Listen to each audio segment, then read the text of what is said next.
بسم اللہ الرحمن الرحیم۔ ایک شخص حضرت ابراہیم بن ادہم رحمۃ اللہ علیہ کے پاس آیا۔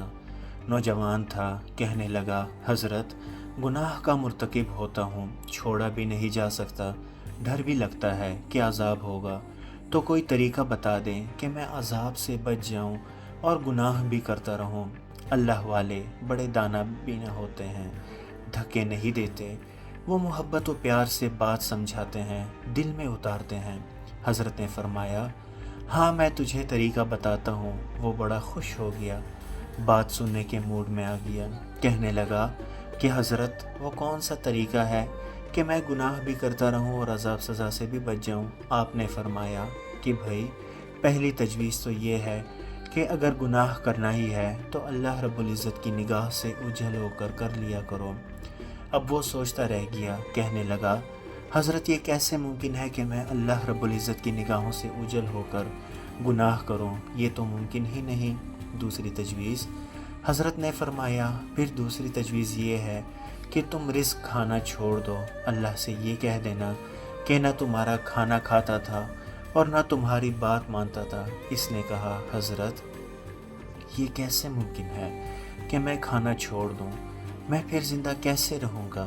تیسری تجویز، حضرت نے فرمایا، پھر تیسری تجویز یہ ہے کہ وہ زمین اور آسمان اللہ رب العزت ہی کا ملک ہے، اس کی حکومت میں ہے، اور بادشاہ کی نافرمانی اس کے ملک میں رہ کر کرنا یہ ٹھیک نہیں ہے، لہٰذا اس سے باہر نکل کر نافرمانی کرنا۔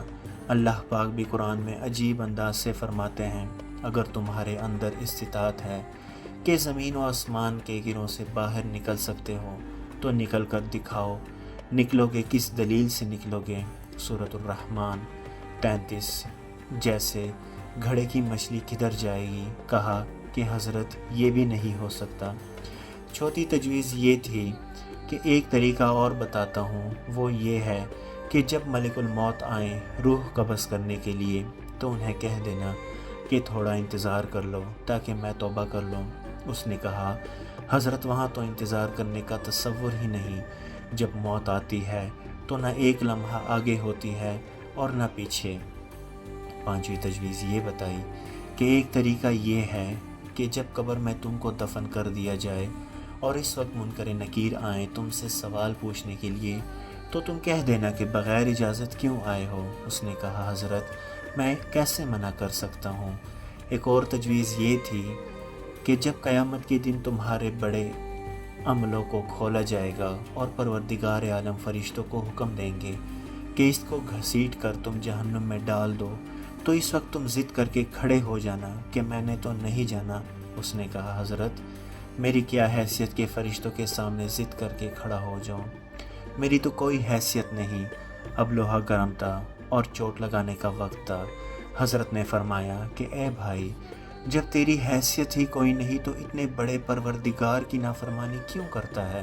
کہنے لگا، حضرت آج سے میں گناہوں سے توبہ کرتا ہوں اور آج کے بعد وعدہ کرتا ہوں کہ اپنے اللہ کی نافرمانی نہیں کروں گا۔